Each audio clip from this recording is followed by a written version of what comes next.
Star Fox 64! You'd be hard-pressed to find a better N64 rail shooter. It sure as hell wasn't Knife Edge Nose Gunner. I remember playing that. It sucked. It's a game that even today, most people will basically tell you it was the last good one in the series, and that's partially because, first of all, it is, and also the fact that there hasn't been one in this series that has been remotely similar to the series since, which makes you wonder what the whole series even means at this point. And while I can totally admit that that is a fantastic game in all rights, back in the day, I didn't have an N64. I didn't get an N64 until, probably about a year or so before the GameCube came out. Back then, I had a Sega Saturn. Yeah, probably why it's like my favorite console. And because of that, even though I ended up playing Star Fox 64 eventually, to me back then, and even to me now, that game seems vastly inferior to the legendary Panzer Dragoon.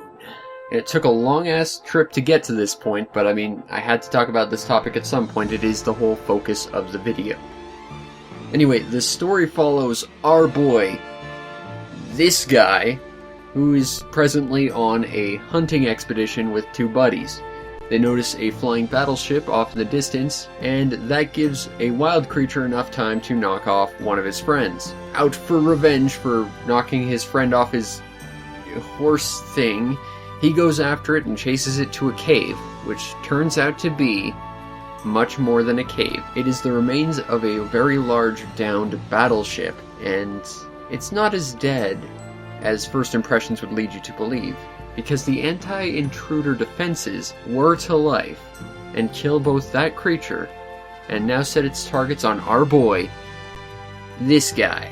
And just as things look their bleakest for our boy, this guy, a battle breaks out and he is rescued by a mighty white dragon, pursuing a much less majestic, much more evil black dragon. And before this fight is over, he is saved yet again by this majestic beast that is the white dragon, leaving our boy, this guy, to contemplate what exactly he was dragged into. When he sees the two dragons attacking each other, noticing his savior gets fatally wounded by the black dragon, the rider of the white dragon approaches with one dying request: stop the black dragon from reaching its destination.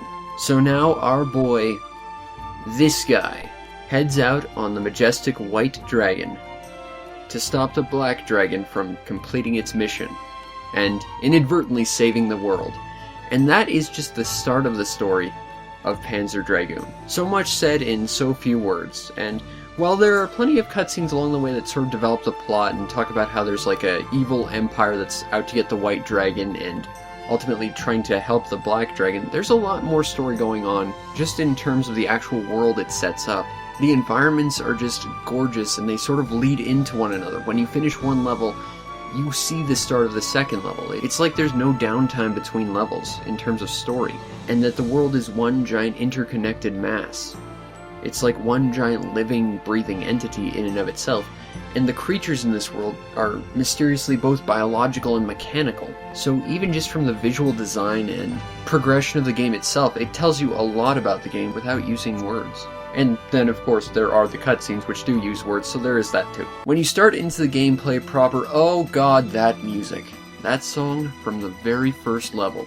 That has stuck with me all these many years, from all the way back in the day when I played this for the first time, over 20 years ago at this point. The gameplay itself is very simple, as the dragon's rider told you.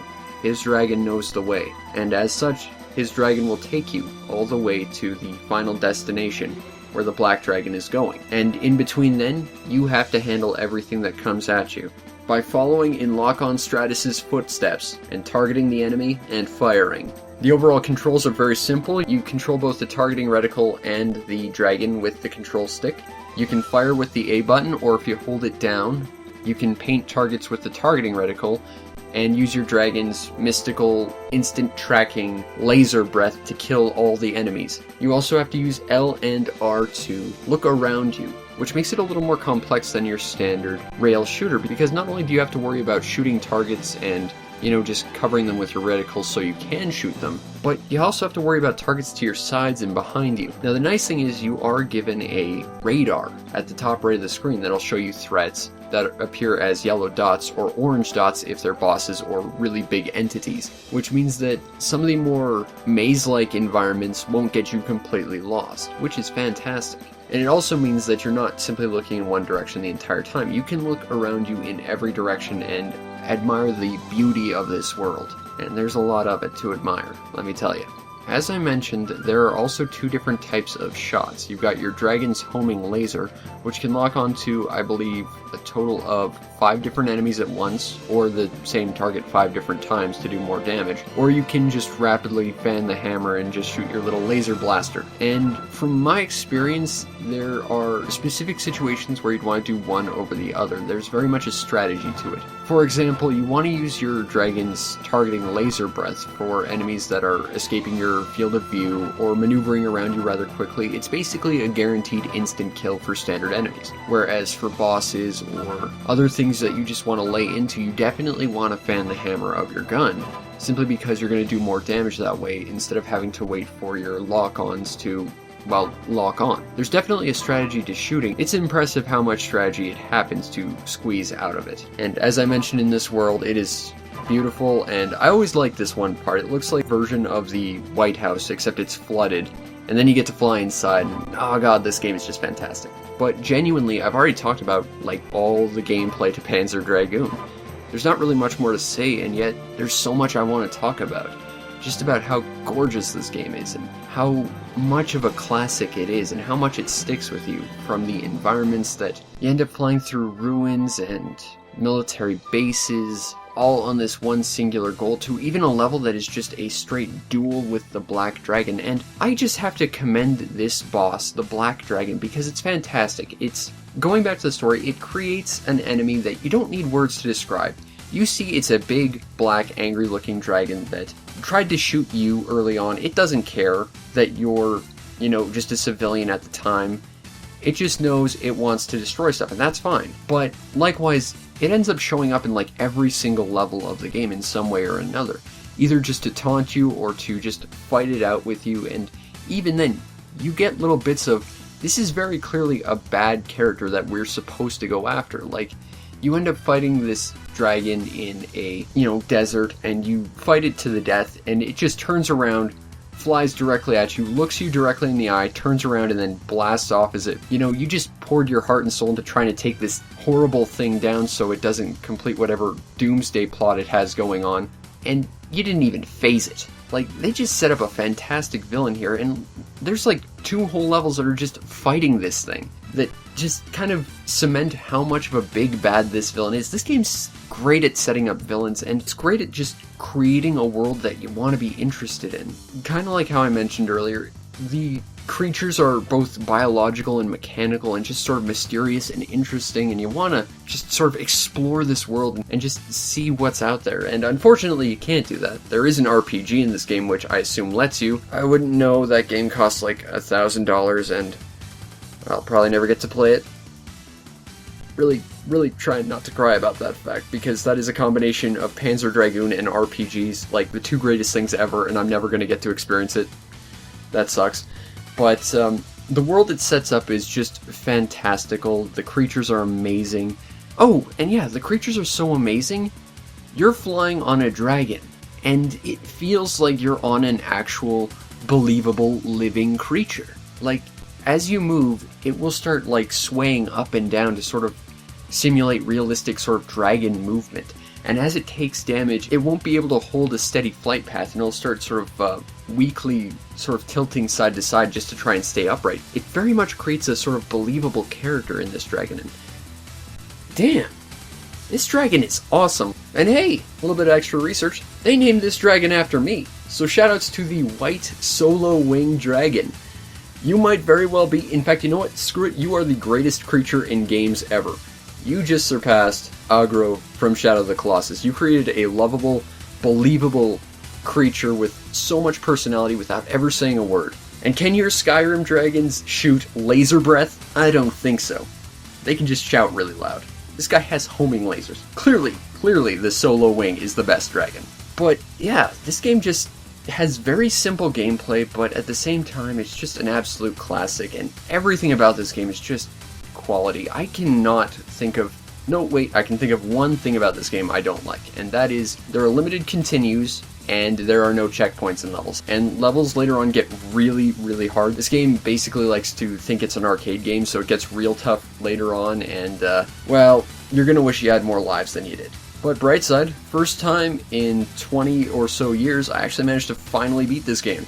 I can never get past that forest level, so I guess I'll put up like a full gameplay thing of this as like a bonus thing or something. But the point is, gameplay in Panzer Dragoon is fantastic, and I think I got derailed so much just talking about how much I love this world, and I wish I could explore it, because it's amazing. But Panzer Dragoon, gameplay is awesome. And you know your game has done something amazingly well when the whole prospect of the game is to fly around in the open skies with your badass dragon, taking in the sights, and I guess blowing up all the things around you, and yet when it gives you a level that completely takes all of that away from you and puts you underground in tight, claustrophobic, narrow corridors that have so many blind spots and you're just freaked out, just looking around, making sure there's nothing in the dark that's going to get you, you know your game has done something right when that is the best level in the game. Seriously, a level that takes away everything this game has going for it, and yet somehow makes it better for it, and if nothing else, it makes you way more thankful when you finally get out of there. Well, except for the fact that the next level's the forest level, and that level is so freaking hard. The overall presentation to Panzer Dragoon is likewise awesome. As I said, that music at the start, oh my god. That is one of two songs that I can think of that start off a game that just hit me right in the heart. It kicks off on such a fantastic note, and the rest of the music is no slouch either. And this game really loves the bass. And having finally beaten this game, I can tell you the final boss theme is amazing. So not only does it start on a fantastic note, it ends on one as well. And the visual design, I mean, come on. Look at all these beautiful creatures, look at this amazing world, look at your incredibly kick-ass dragon. There is nothing to dislike about this game visually. Now, if you want to get a copy of Panzer Dragoon, a game I highly recommend you do because to this day I still say it's like the best rail shooter ever, and it's just such a gorgeous game in pretty much every respect. Well, a North American Saturn version will cost you a fair bit of money. The cheapest one I've seen lately is like $60. You can get a Japanese one for about 10 to 15, which is still a little high for a Japanese import, but I've noticed recently they've gone up in price a little bit, which sucks.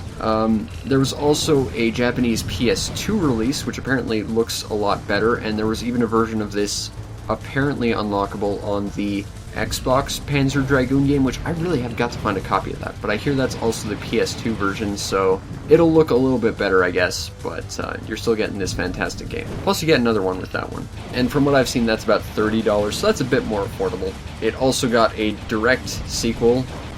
Well, it's a prequel, but it's the second one in the series, in Panzer Dragoon Zwei, which does everything this game does, but better. And yet, I don't think half as highly of that game. Now, I know what you're saying, but Fury, you just admitted that game is better than this in every way. How do you not like that as much? Well, the thing is, that game does everything this game does, and more. It has more features and everything, but in adding more complexity, you take away from the simplicity. And I know that's like the most obvious thing you could ever say, but when you take away from the simplicity, I think you make it less of a classic. The fact that this game is so just easy to pick up and play, it just feels like it's more of an instant classic. Whereas the second one, yeah, it's better, but I like this one more. And also, it doesn't help that Panzer Dragoon 2 Zwei was also having to follow up Panzer Dragoon, which is a fate I don't wish on anyone because, again, best rail shooter ever. Right here. And of course, there was Panzer Dragoon Saga, the RPG that is very clearly the most affordable of all of them. No amount of sarcasm there.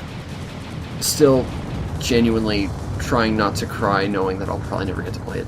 Oh, there was also a Game Gear version of this. I think it was a version of this. I got it on a Game Gear multicard. I've never bothered playing it, but I've heard it's kind of awful, and I believe it because it's a Game Gear rendition of a Saturn game. But Panzer Dragoon, go get it. It's fantastic.